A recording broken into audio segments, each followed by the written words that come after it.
Okay, this is exercise 1 in section 4. And again, the first thing it says is, go to the folder, and you probably want to save the folder on your desktop. And out of that, you want to open up the section 4 exercise 1 structure NWC file. And then what you want to do is append the Section 4 Exercise 1 MEP.NWC file to it. So that's what I'm doing right here. And you can see in my selection tree now I have both the structural and the MEP files in there. I have clicked on my clash detective. You can see it says there are currently no clash tests defined. So I'll add a test, and I'll just let it default into the name test 1. Okay, I have my selection A and my selection B. Before I do that, it says you might want to adjust the units and transform. So I'll select the structural file, I'll right click, I'll go down to units and transform.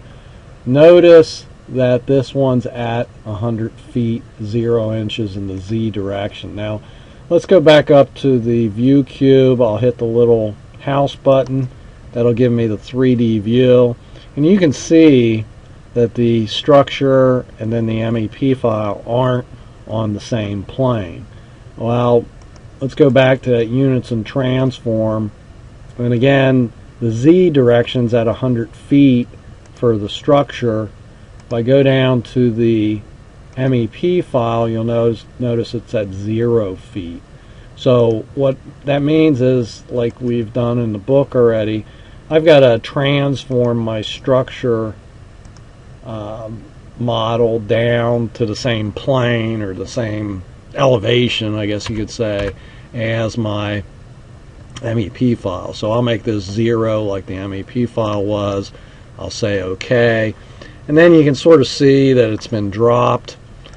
If you go to the right view, or you go to any of these views now, you can sort of see that that's been dropped down. So that seems appropriate. So we go to the clash detective. I've got this test 1. It says let's run it between the first floor structural framing. So I got to go down and expand the first floor, hit structural framing, and let's run it between the MEP lower level floor plan, and let's choose ducts. Okay, and I'll go ahead and run test, and you can see it comes up with 1 clash. So the answer to the first thing is how many clashes did you find? It would be 1. Okay, you can see that there's 2 members here. Again, if you have a computer with a decent enough memory, I like to sort of line this up with the walk navigation tool and sort of swing it around, and then I use the walk and the pan a lot. Okay, and I sort of line myself up, so I'm sort of facing it head on. So you could sort of see that to be the case right there. And then what I do is I come up to the select tool, and the other question says, hey, what members are involved in the clash?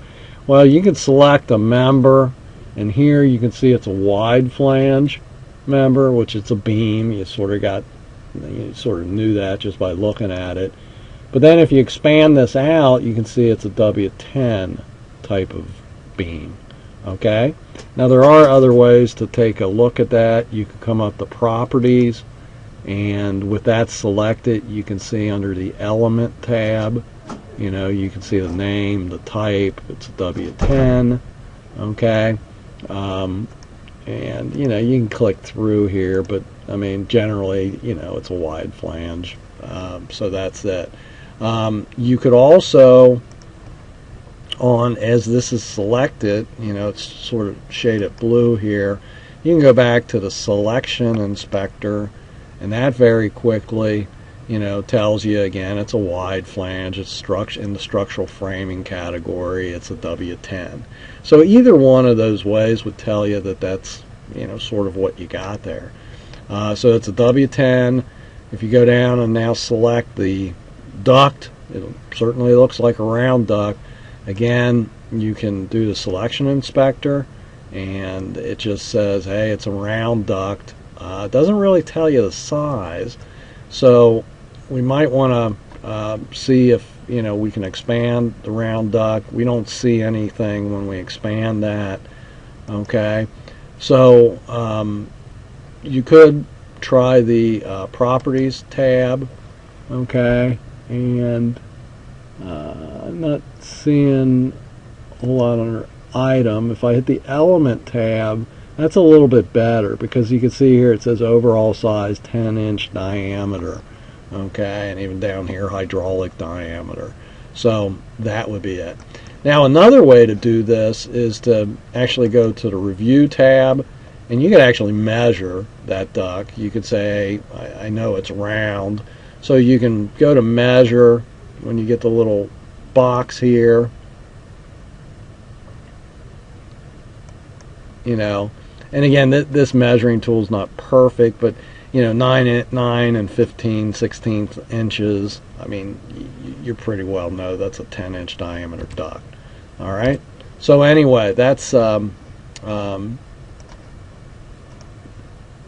basically a 10-inch round duct, so we know that. Okay, the next thing it says, what's the simplest way to resolve Clash 1? Well, again, you're not going to be moving the structural framing, so really the easiest way to resolve this is to drop the duct. So again, with what you want to do here is select the duct. You'll notice that this item tools tab goes green, so you want to click on that to open it up.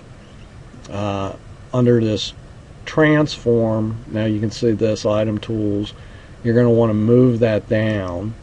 Okay, when I click move, you'll see it comes up with the 3 axis directions. As you put your little cursor over the you could call it the Y, they actually call it the Z direction, and you click and grab that, okay, you can actually move it. So you can move it as far as you want. I'm going to reset it, and what I'm going to do is open up this transform panel by clicking on it, and I'm going to pin it open. Alright, because you can see your position here is 0, 0, 0. Now if I grab this, again, you would probably call it the Y-axis, it's really the Z-axis. If you grab it and pull it down, you can see that I've got this cleared now. You can see a black space in between there. And again, if you scroll this over, you could see that, I've brought it back here, but you could see that, I have,